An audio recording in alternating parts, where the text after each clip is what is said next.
The magnificent alpine estate, overlooking the sprawling, deep blue expanse of Lake Geneva, stands as an imposing monument to architectural perfection, absolute wealth, and suffocating isolation. Enclosed by high wrought-iron perimeter gates and manicured private grounds, the mansion is a fortress of tradition, where every movement is measured, every luxury is calculated, and every relationship is governed by an unyielding hierarchy. Following the sudden strategic marriage of the estate's wealthy, widowed patriarch, a legendary, fiercely competitive international grandmaster, to a woman from the upper echelons of European society, the household has been thrust into a state of permanent, high-stakes psychological tension. Under this opulent roof, two fiercely uncompromising women are locked in a relentless, silent war of intellect and will, separated by generation and temperament, yet bound by a destructive mutual obsession. At the absolute center of this gilded cage stand Margarita and Lisa. Margarita reigns supreme as the undisputed, chillingly efficient mistress of the Geneva estate. Her visual presentation is a masterclass in severe, untouchable sophistication. Her immaculate dark hair is pulled back into a strict, tight chignon without a single strand out of place, framing piercing, calculation-heavy green eyes that survey the household staff and family members with freezing authority. She is dressed in a bespoke, razor-sharp cashmere suit in charcoal gray, accessorized with subtle platinum jewelry. Margarita views life as an endless grandmaster tournament. She despises disorder, handles the family's vast financial trusts with ironclad discipline, and uses her immense psychological dominance to crush anyone who dares challenge her household order. She has spent years mastering every nuance of strategic control, ensuring that every piece on her board is positioned precisely where she wants it, and operating as an absolute structural nightmare to Margarita's pristine kingdom stands Lisa. Lisa is her complete, chaotic antipode, a brilliant, fiercely independent chess prodigy whose very presence is an open declaration of war against Margarita's polished rules. 21 years old, Lisa carries the raw, untamed energy of an outsider who refuses to be tamed. Her thick, messy, fair hair falls in wild, tousled strands, frequently breaking free from a loose, careless ponytail, and framing sharp, defiant brown eyes that burn with unbridled hatred for her new stepmother. A subtle silver ring catches the light just above her left eyebrow. Eschewing formal attire entirely, Lisa wears a battered, paint-stained black leather motorcycle jacket thrown loosely over a tight athletic crop top, with heavy silver bands adorning her fingers. While Margarita preserves the estate's strict protocols, Lisa shatters every social expectation, spending her days analyzing complex tactical endgames at underground clubs and smuggling contraband past the estate gates just to watch the household panic. For the past year, since her father brought Margarita into the mansion, Lisa has been subjected to a calculated, systematic campaign of psychological subjugation designed to break her spirit and force her into compliance. The boiling point of their volatile dynamic occurs on a high-tension Friday afternoon inside the grand, oak-paneled study of the manor, right beneath the towering floor-to-ceiling windows overlooking the gray, storm-swept waters of the lake. The room is a stifling expanse of antique Persian rugs, leather-bound tournament folios, and heavy velvet drapes. At the head of the long mahogany table sits Margarita, her posture rigidly upright, her shoulders squared, her green eyes fixed coldly on the International Chess Federation reports. A few feet away, leaning casually against the marble fireplace mantel, with her arms crossed over her battered leather jacket, stands Lisa, idly spinning a heavy wooden knight between her fingers, humming a slow, deliberate tune that drives the estate staff to distraction. The main digital tablet flashes the updated tournament registry, showing Margarita's latest administrative decree slashing Lisa's international travel budget, barring her from upcoming European Championship qualifiers, and imposing a strict 10 p.m. curfew under threat of complete financial excommunication from the family estate. Margarita does not look up from her papers immediately. She lets the silence stretch, building a heavy, suffocating pressure in the room before she slowly raises her head. The movement is calculated, graceful, and utterly terrifying. She smooths the lapel of her cashmere suit with a single slender hand before her cold, measured voice cuts through the quiet space like a shard of surgical steel. Me, your reckless behavior and complete disregard for tournament protocol have become an unacceptable liability to this family, Lisa. Me, Margarita's voice is smooth, devoid of inflection, yet carries the crushing weight of absolute domestic authority. Me, your federation credentials have been restricted to reflect your lack of basic cooperation, and your access to the private training studio is officially suspended until further notice. You are 21 years old, yet you behave like an unruly child who refuses to understand the boundaries of the home that shelters you. A sharp, cynical sound escapes Lisa's lips. Her jaw tightens, a dangerous flash of brown igniting deep within her eyes. She pushes off the marble mantle, stepping directly into Margarita's personal space, entirely unfazed by the height and the freezing stare. Mede, you don't give a damn about my game or this family, Margarita. Mede Lisa fires back, her voice low, raspy, and vibrating with suppressed fury. Mede, you're just a cold-hearted calculator who trapped my brilliant father so you could take over his bank accounts and turn this mansion into your private prison camp. But you can block all the tournaments you want. I will never bow to your rules. Margarita does not blink. She doesn't raise her voice.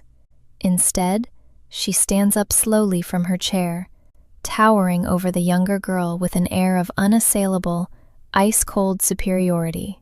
Mede, watch your tone when you speak to the mistress of this house, Mede, Margarita states coldly, stepping in closer until the distance between them vanishes entirely. Mede, you think your little teenage rebellions and cheap tantrums can hurt me? Your father gave me full legal discretion over this household, Lisa.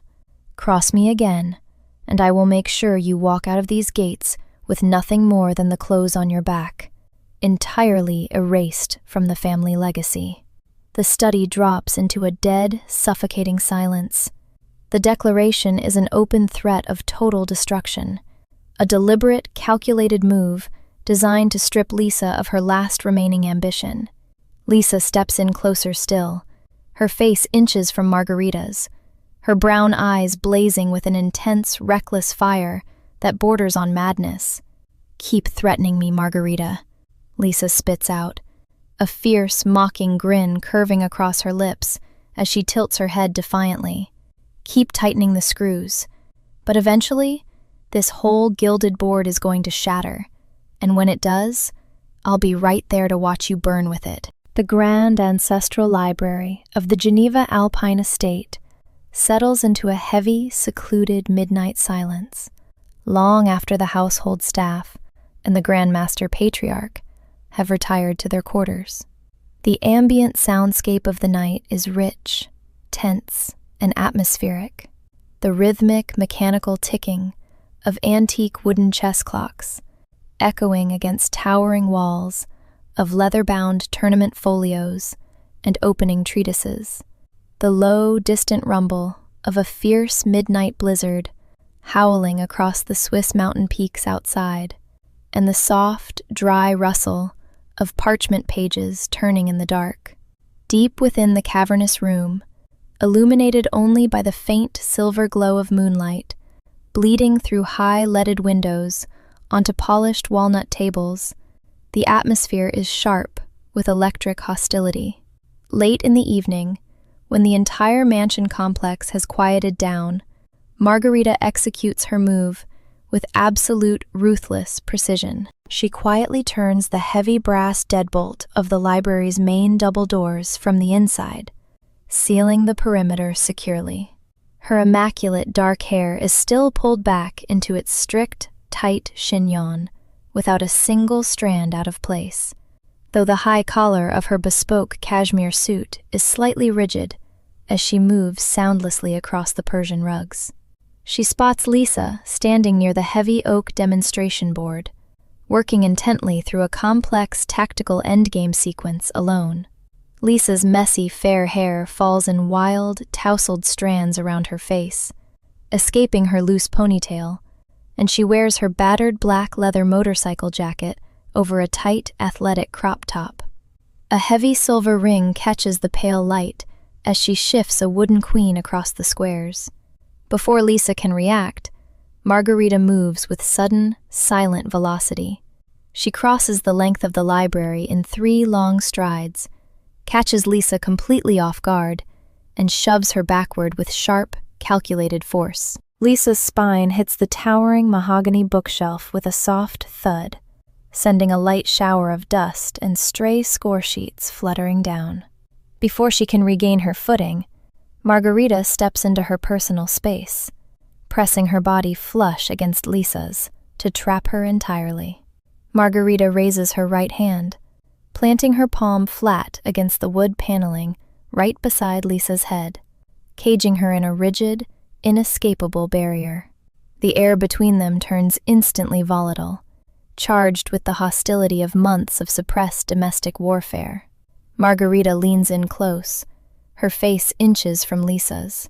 Her piercing, calculation-heavy green eyes burn with a furious, unyielding intensity as she speaks. Her voice drops to a lethal, freezing whisper that vibrates directly against Lisa's lips. «Ты просчиталась, Лиза. Еще одна твоя дерзость на турнире. И я сделаю так, что твое имя навсегда сожгут в списках Федерации». Margarita hisses, each word clipped, cold, and exact. "You actually thought you could bypass my Federation blocks right under my nose? You are entirely out of your depth." To emphasize the absolute weight of her threat, Margarita reaches out with her free hand, wrapping her slender, manicured fingers roughly around Lisa's chin, applying a sudden, sharp, controlling pressure. She tilts Lisa's face upward, forcing her to maintain unbroken eye contact, daring her to look away, demanding absolute submission through sheer mental and physical dominance. Lisa does not flinch, not for a single fraction of a second. Instead, a wild, reckless, and entirely fearless grin stretches across Lisa's lips. The pale moonlight catches her brown eyes as she tilts her chin further against Margarita's punishing grip, her gaze flashing with a dangerous, provocative defiance. Ignoring the threat entirely, Lisa casually shifts her weight, letting her hand brush lightly and deliberately against the back of Margarita's wrist, where it rests against the wooden shelving, feeling the sudden, sharp hitch in the prim mistress's breath. "Is that a threat, Margarita? Or are you just terrified that I'm about to checkmate all your little rules?" Lisa whispers back, her voice low, raspy, and dripping with a mocking, razor-sharp edge.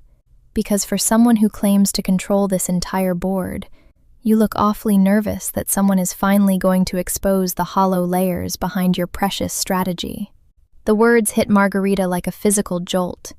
The ironclad control in her green eyes fractures for a brief, breathless second, her fingers twitching against Lisa's skin as the sheer audacity of the defiance knocks the breath straight out of her lungs. The violent alpine blizzard batters the magnificent, glass-paned winter conservatory of the Geneva estate with a relentless, howling fury.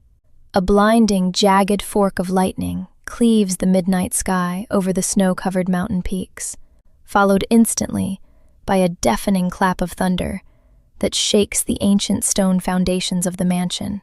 Simultaneously, a massive power surge on the regional electrical grid plunges the sprawling, luxurious property into absolute, suffocating darkness. In a fraction of a second, the emergency backup generators stutter, flicker, and die completely.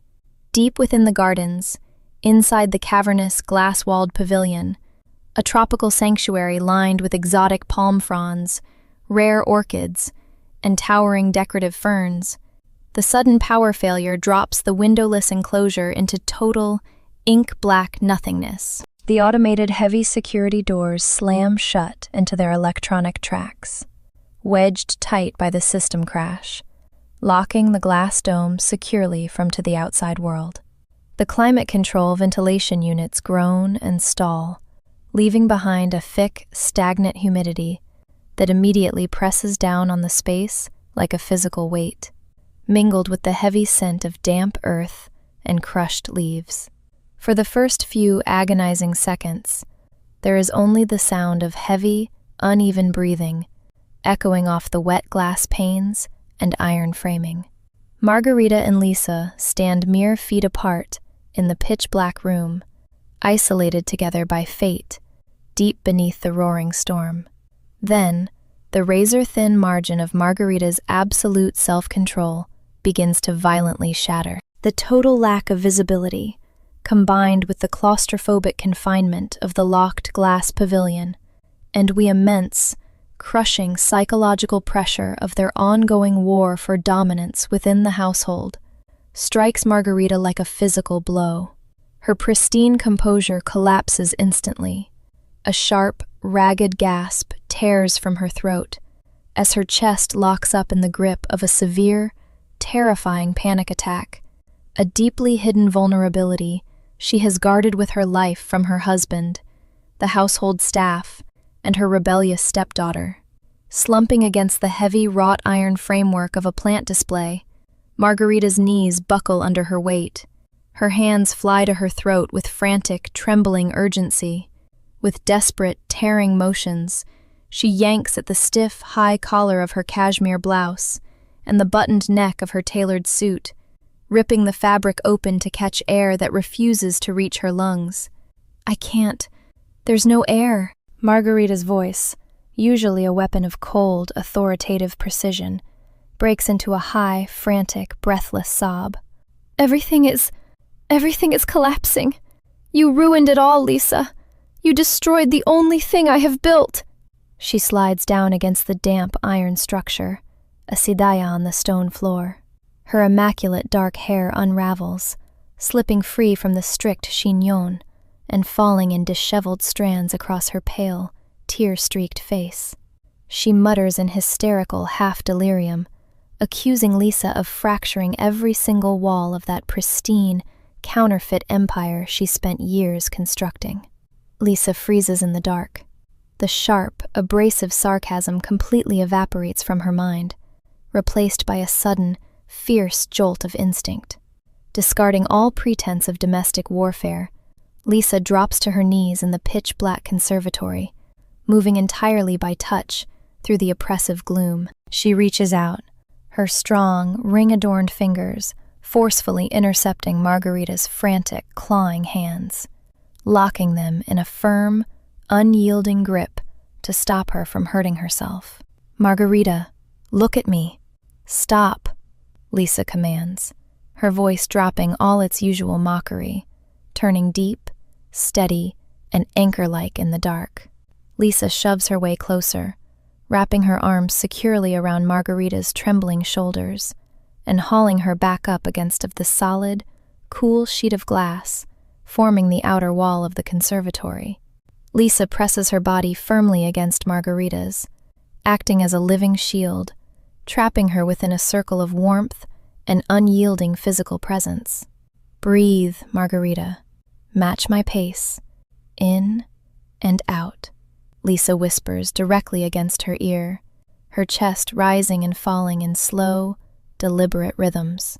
For several agonizing minutes, Margarita fights against the panic, her fingers digging desperately into the fabric of Lisa's leather jacket, trembling violently. But as Lisa holds her fast, refusing to let go, refusing to judge, offering absolute stability in the terrifying void, Margarita's frantic gasps begin to slow, her shoulders drop, and her breathing finally locks into sync with Lisa's steady, rhythmic pulse. In the suffocating dark of the locked glass pavilion, stripped of cashmere suits, upper-class titles, and professional armor, the two fierce rivals realize the terrifying truth. Beneath the bitter war for the estate, they are merely two mirrors, reflecting the exact same exhaustion, holding each other up at the edge of the abyss. The private east wing of the Geneva Alpine estate settles into a tense, isolated atmosphere long past midnight, save for the low, vibrating hum of the central heating pipes and the steady, punishing lash of snow and ice against the high, iron-grated casement windows outside. Following their harrowing hours, locked together in the dark during the winter conservatory storm, the volatile dynamic between Margarita and Lisa has shifted from bitter domestic hostility into something far more dangerous, a destructive, suffocating codependency, born of shared friction and stripped-down vulnerability. By day, they sit at opposite ends of the family's grand mahogany dining table, executing each other's tournament oversight reports with clinical coldness, trading sharp, venomous glances under the bright crystal chandeliers. But by night, the gravitational pull draws them back into the shadows of the empty estate wing, where their relentless rivalry explodes into a wild, feral intimacy. Margarita stands rigid beside the massive oak partner's desk in her private study, her immaculate dark hair pulled back into a sleek, tight chignon, though a few stray strands cling damply to her flushed temples. Her bespoke cashmere suit is unbuttoned at the collar, the fabric slightly ruffled, serving as a visible scar of their shattered upper-class armor. Lisa stands opposite her, leaning casually against the edge of the heavy desk, with her scuffed boots crossed and her ring-adorned fingers resting on the polished wood. Her fair hair is tousled and messy, falling wildly across her shoulders, and her brown eyes glitter with a reckless, mocking challenge. A subtle silver piercing catches the pale blue light of the Alpine street lamps bleeding through the window frame. You missed a critical asset discrepancy during today's corporate audit review, Margarita. Lisa draws out her words, her raspy voice a low provocation, cutting through the quiet room. Almost like you're losing your meticulous edge. Or maybe you were simply too distracted watching me dismantle your favorite family trustee board rules. Margarita's piercing, calculation-heavy green eyes flare with sudden, incandescent rage. In a fraction of a second, the thin veneer of professional detachment snaps completely.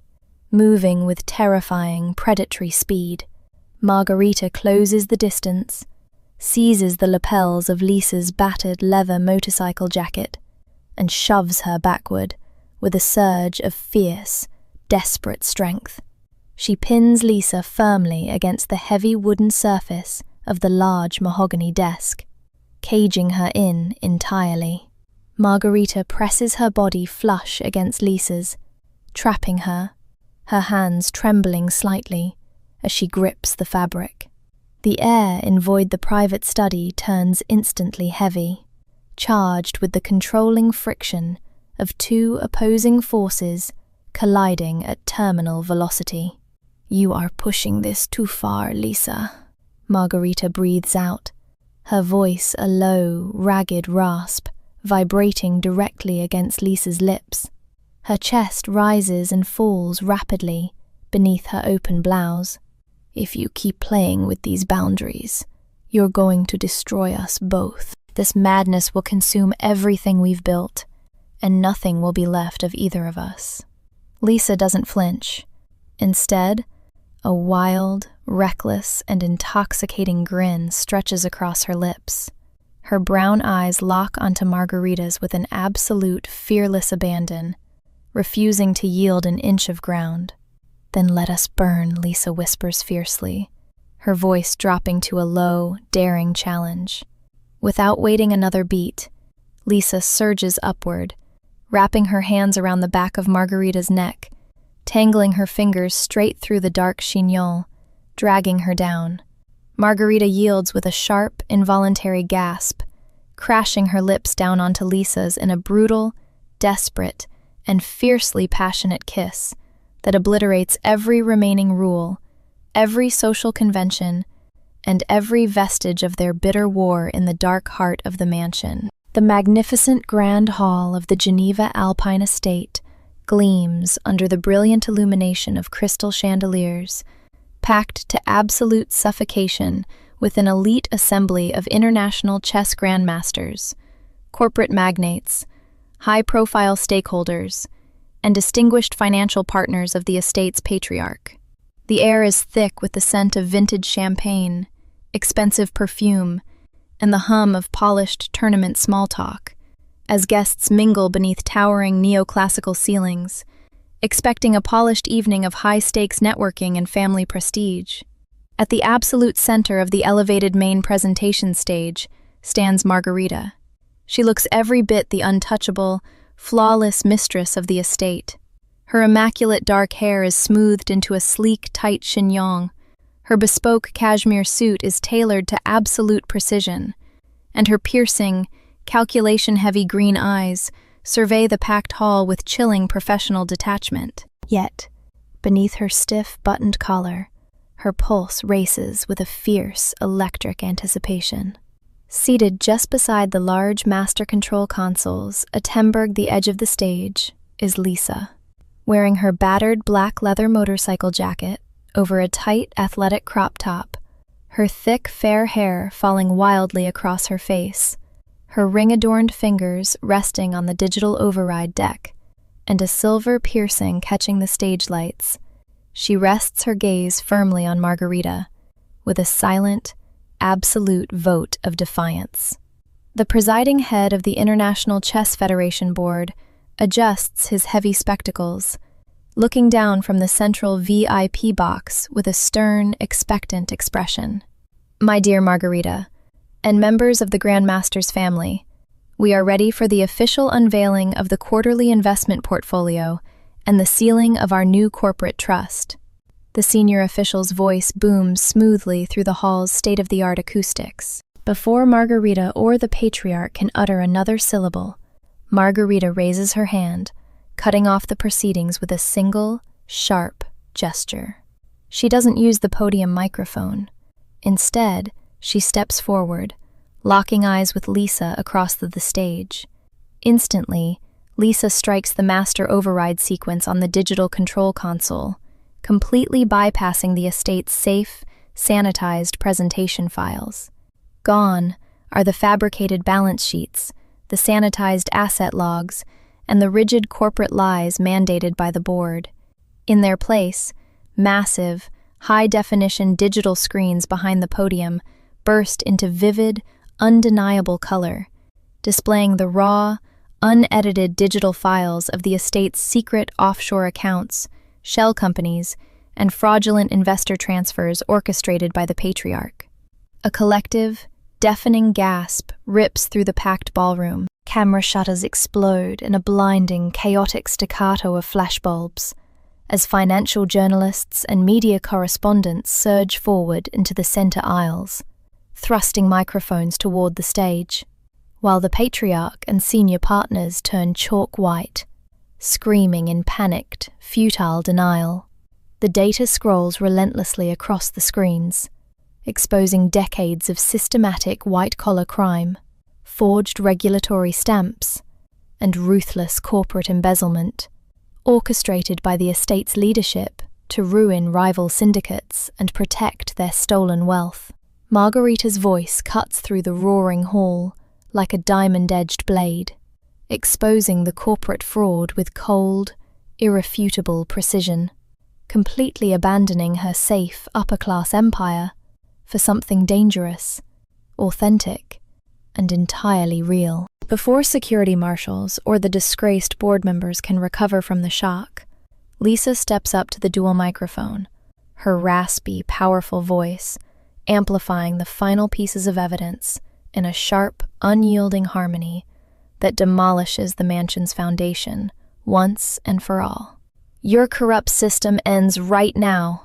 Margarita states clearly into the live broadcast, her piercing green eyes blazing with a fierce, liberating fire that redefines their lives forever. Without looking back, at vending the frantically waving executives and security guards rushing up the stage stairs, Lisa hits the emergency exit release.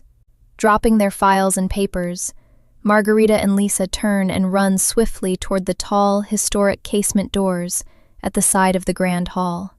Shoving the heavy mahogany panels open, they sprint out onto the stone courtyard and leap directly into the cool, pouring alpine night rain. Parked at the edge of the estate driveway is Margarita's high-performance silver sports car, its engine idling with a low, vibrating growl against the wet mountain asphalt. They don't hesitate. Pulling their jackets tight against the downpour, they dive into the vehicle as Margarita tears the manual transmission into gear, launching the sports car away from the iron gates, just as distant police sirens begin to wail through the narrow mountain passes. Speeding down the winding asphalt alpine highway under the relentless rain, Margarita cuts the headlights for a second, letting the car slide to a controlled, breathless stop on the wide shoulder of an open highway, overlooking the sprawling, glittering lights of Geneva below. As popricky the pouring rain drums against the windshield and the distant wail of city sirens echoes through the dark night, Margarita turns to face Lisa, tangling her fingers deep into the messy fair hair at the nape of her neck, pulling her close with fierce urgency. With the city lights stretching out below them like a sea of burning stars, and Vercloak the vast, wide-open world waiting ahead, Margarita crashes her lips down onto Lisa's in a deep, fierce, and utterly consuming kiss, a final, breathless surrender that obliterates every rule of their past forever.